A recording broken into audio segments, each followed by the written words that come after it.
What if I told you that some of the best RPG stories ever made aren't the ones everyone's always talking about? Yeah, forget the usual top 10 lists. Today, we're diving into games you probably never played, but absolutely should have. So, if you're tired of hearing about the same titles over and over again, stick around, because these hidden gems might become your new favorites.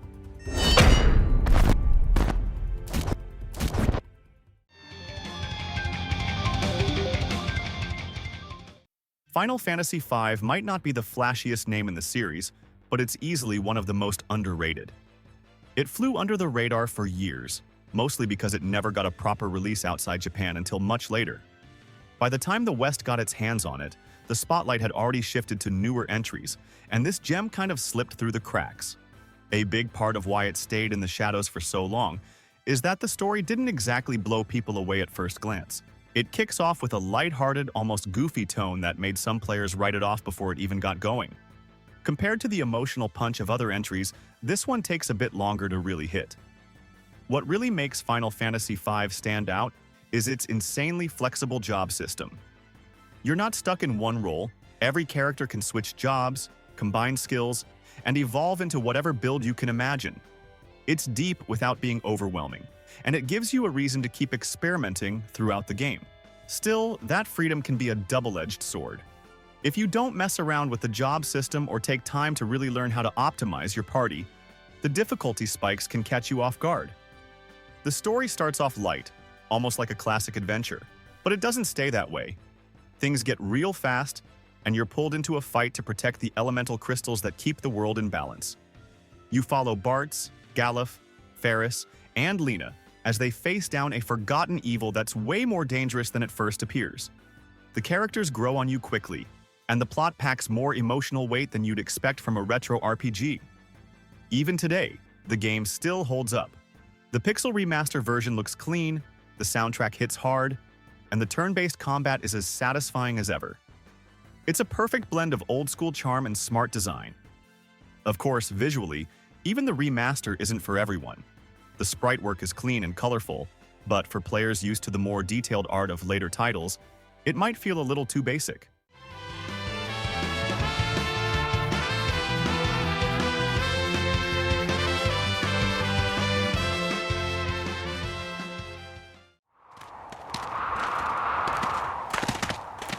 Most RPG fans have heard of the big names, but every once in a while, a game comes along that hits way harder than you'd expect. Lost Odyssey is exactly that. It throws you into the life of a man who's lived for 1,000 years and forgotten most of it. You play as Kain, an immortal caught between a past he can't remember and a future that feels haunted before it even begins. This isn't your average save-the-world storyline. The game dives deep into themes like grief, identity, and what it actually means to carry centuries of memories, or the pain of not having them. As Kain moves through a world filled with war, magic, and corruption, he starts uncovering pieces of who he used to be. And with every memory that returns, you're hit with emotional punches that stick with you long after you turn the console off. What really sets Lost Odyssey apart is the way it blends storytelling with gameplay. The combat sticks to classic turn-based roots, but with a modern edge, precise timing, layered strategy, and a system that rewards smart choices. And then there's the 1,000 Years of Dreams. These aren't just filler text or background lore. They're short, powerful stories that dig into Kain's past lives, written with the kind of depth you'd expect from a novel, not a game. But not everyone was on board with how those stories were delivered. They're fully text-based, with no voice acting or flashy presentation. For players who don't vibe with long reading breaks in the middle of a game, that can definitely pull them out of the experience. This game came from Mistwalker, the studio founded by Hironobu Sakaguchi, the same guy behind Final Fantasy. Lost Odyssey has the soul of a classic JRPG, but tells its story with a maturity that still feels rare today. Visually, it holds up thanks to the art direction and character work from Takahiko Inoue, the artist behind Slam Dunk and Vagabond. Still, it's not without its rough edges. Some environments feel copy-pasted, and a few animations haven't aged well. Add to that some pretty brutal load times, especially during random encounters, and you've got a few technical hiccups that can break immersion if you're not feeling patient. Originally made for Xbox 360, It's still playable today through backward compatibility. It might have flown under the radar when it dropped, but for anyone craving a meaningful, story-driven RPG with real emotional weight, Lost Odyssey is a game that absolutely deserves your time.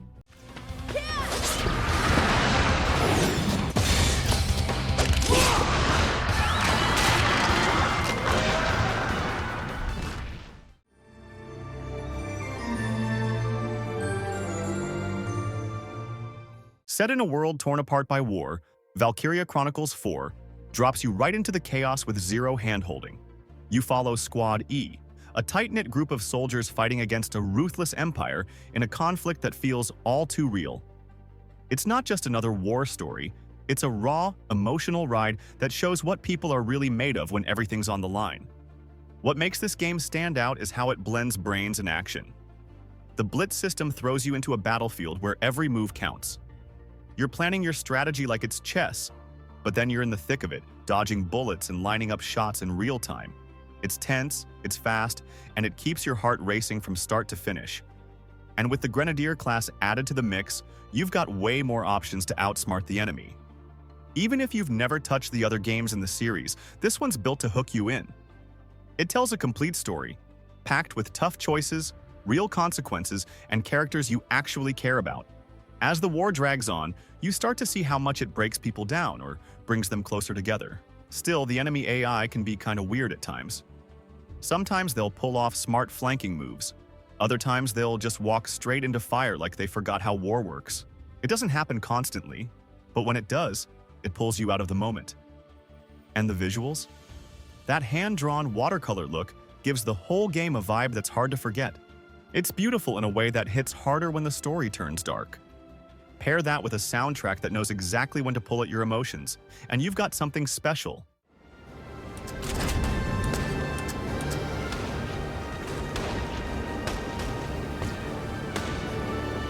Take this! Whoa there! Bit farther from the mines. It's about to get Grand Blue Fantasy Relink might have flown under your radar, but it's easily one of the slickest action RPGs to drop in recent years. It takes the bones of a mobile game and transforms them into a full-on console experience that feels big, bold, and ridiculously fun. You don't need to know a thing about the original game or the anime.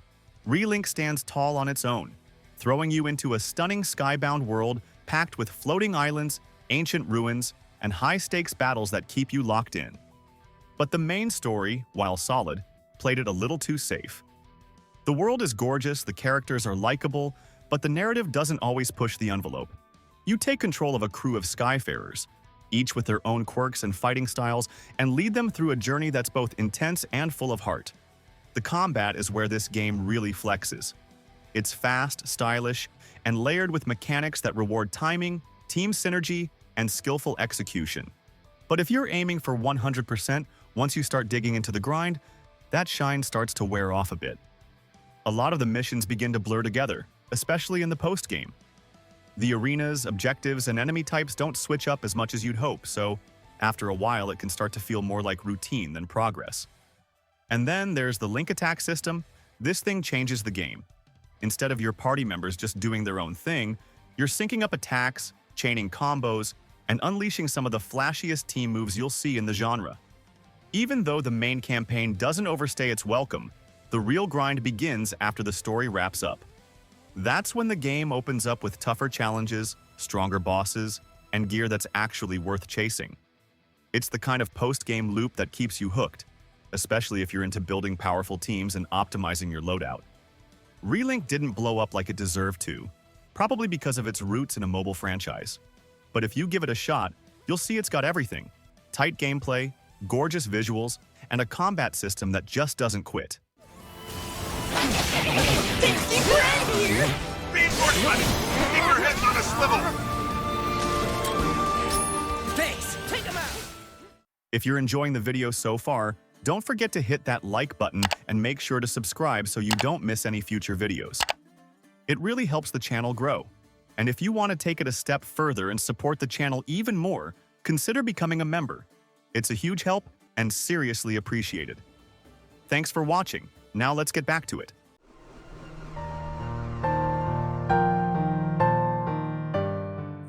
Back in the late 90s, a wild and underrated chapter of the Persona series slipped under most people's radar. I'm talking about Persona 2, a game that hits way harder than you'd expect, with a story that dives deep into the human psyche, dark conspiracies, and reality-bending chaos. It's way more than your typical high school RPG. This game wasn't even fully released in the West at first. Only the second half, Eternal Punishment, made it over initially. The first part, Innocent Sin, stayed locked away unless you imported or emulated it. That alone left a lot of players in the dark for years. Later, a PSP version finally gave more people access to the full experience, but even now, it's still slept on. What makes Persona 2 so different is how it plays with the idea of truth and perception. Rumors literally reshape the world. People start believing something and boom, it becomes real. It creates this intense and creepy atmosphere where nothing feels stable and the line between myth and fact completely shattered.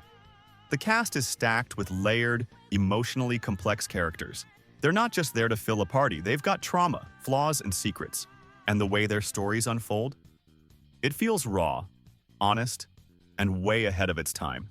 The game doesn't pull punches, touching on topics like identity, destiny, and how our choices echo beyond what we see. That emotional depth is awesome, but the game's interface? Not so much. Compared to newer titles, it feels clunky. Menus aren't super intuitive, and stuff like navigating the map or managing demon fusions can get frustrating if you're not already used to older JRPG systems. Gameplay sticks to turn-based combat, but with cool twists. The fusion system and demon negotiation add a lot of strategy, and battles can actually feel pretty intense if you're not paying attention. It's not flashy, but it's solid. And honestly, the story is what makes it unforgettable. Persona 2 might not have the style and polish of the newer entries, but if you're into deep storytelling and mind-bending themes, this one's a must-play.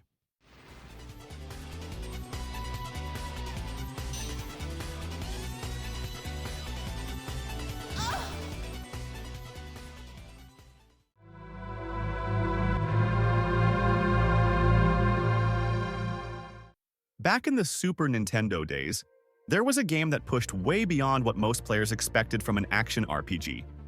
It's called Terranigma, and yeah, it never officially made it to the US, but that didn't stop it from becoming a cult classic for those lucky enough to play it. You start off as a regular kid named Ark in a quiet little village.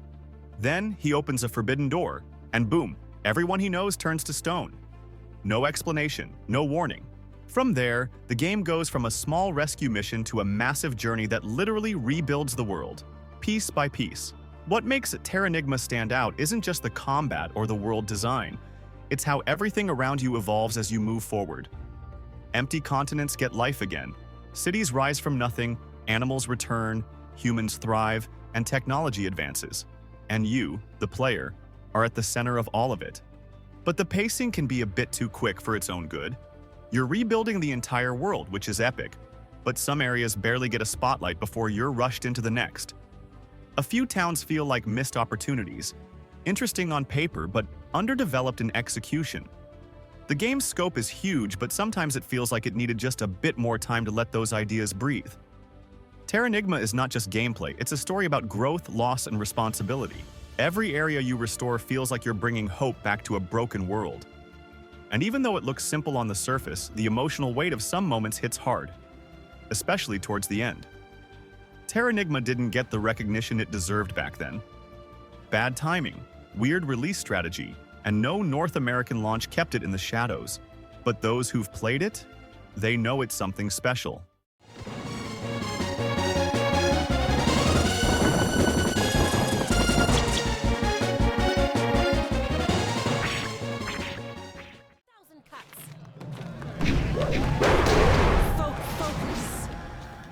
Back when most RPGs were sticking to medieval swords and elves, BioWare took a wild turn and dropped something completely different. Jade Empire was a full-blown martial arts epic, built from the ground up with deep roots in Chinese mythology and philosophy. While everyone was hyped about Mass Effect and Dragon Age, this gem quietly delivered one of the boldest and most original adventures BioWare ever made. You play as a spirit monk, someone trained in secret to protect ancient knowledge long forgotten. Everything starts off pretty chill in a remote village, but that peace doesn't last. A brutal attack sets off a chain of events filled with betrayal, dark magic, and ancient forces that threaten the balance of the entire empire. What seems like a simple rescue mission quickly spirals into a battle against destiny itself. The real-time combat system is slick. You're not just spamming buttons, you're flowing through different fighting styles, mixing in magic, weapons, and kung fu moves that feel straight out of a classic martial arts film. Each style has its own rhythm and counters, so fights stay fresh and demand real timing and awareness. That said, the combat system isn't perfect. There's a solid variety of styles, sure, but once you find a combo that works, you can steamroll most encounters. The AI doesn't always keep up, and without real difficulty spikes, some fights start to feel more like routine than challenge. But it's not just about the action. Jade Empire digs deep into player choice. The game builds its entire moral system around two opposing paths, open palm and closed fist. It's not your usual good and evil.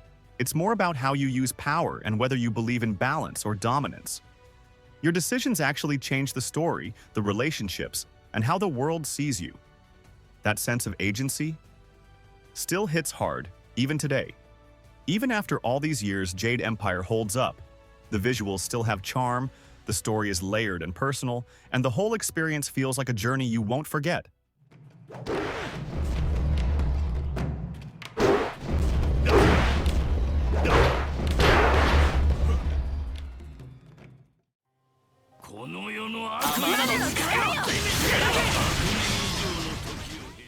The latest chapter in the Ys saga drops you straight into icy waters and brutal battles.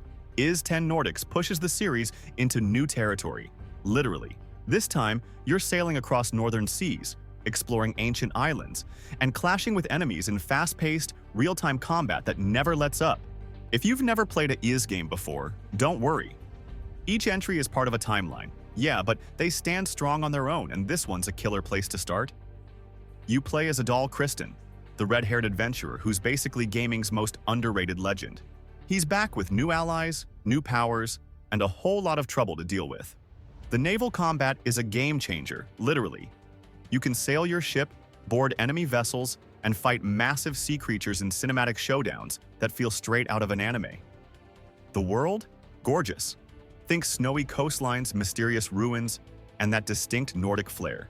But beneath all the visual beauty, there's a deeper story about lost cultures, ancient curses, and people just trying to survive in a world that's constantly shifting. Every town you visit, every dungeon you explore, adds something to the bigger picture. That said, the enemy variety could have used a bit more love. Some encounters start to blend together after a while, and even though the boss battles look incredible, a few of them lean too hard on predictable patterns. Combat still brings that signature speed. Responsive, flashy, and skill-based. You're not just button mashing here. Every dodge, every slash, every ability counts. And with the new cross-action system, you can switch between characters on the fly, chaining combos, and pulling off devastating tag team attacks. Ys 10 Nordics came out in 2024 on PlayStation, PC, and Switch. But let's be real, it didn't get the love it deserves. This game has everything an action RPG fan could ask for, yet it somehow slipped under the radar. If you're even remotely into fast combat, rich lore, or just love getting lost in a beautifully crafted world, this one's worth your time.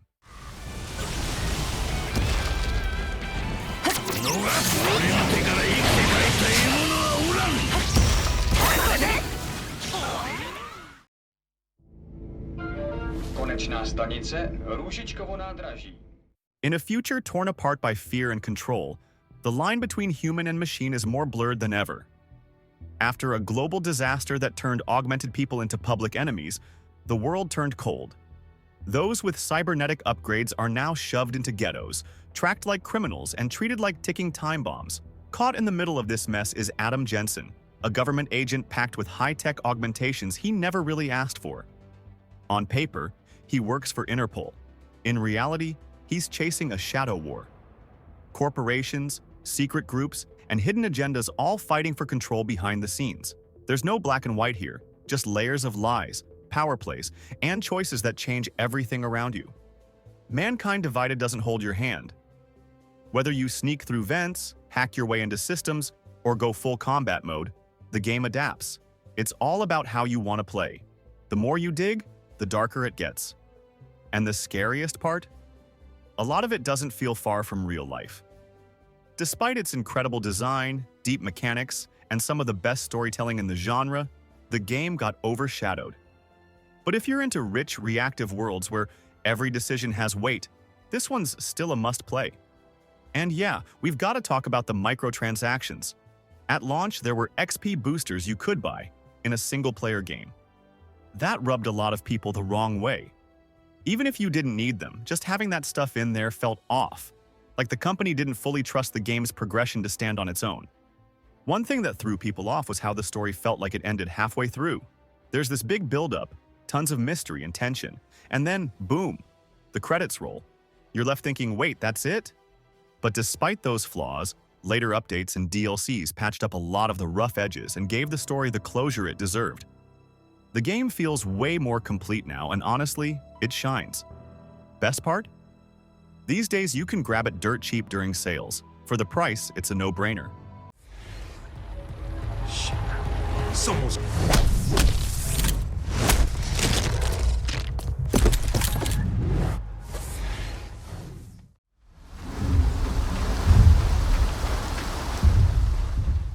Eternal Strands dropped in 2025, and honestly, it should have made way more noise than it did.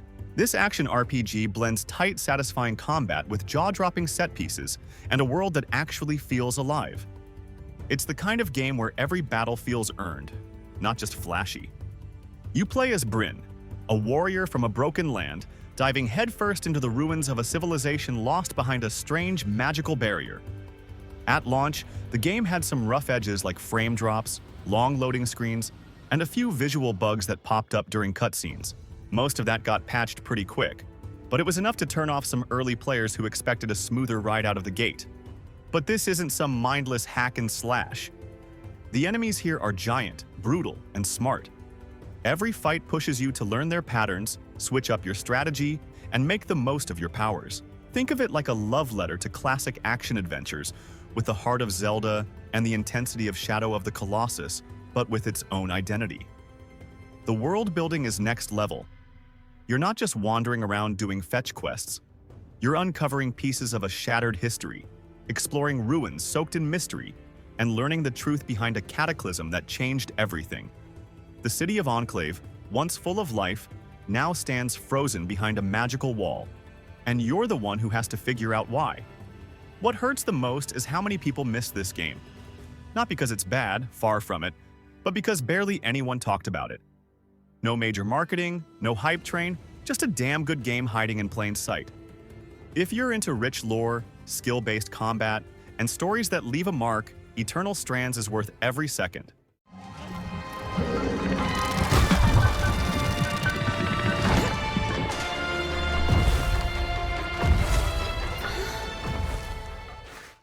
So, which of these hidden gems caught your eye? Or maybe you've already played one and know just how special it is. Drop a comment and let me know. I always read what you guys have to say. If you enjoyed the video, hit that like button, and don't forget to subscribe for more content just like this. Thanks for hanging out, and I'll catch you in the next one.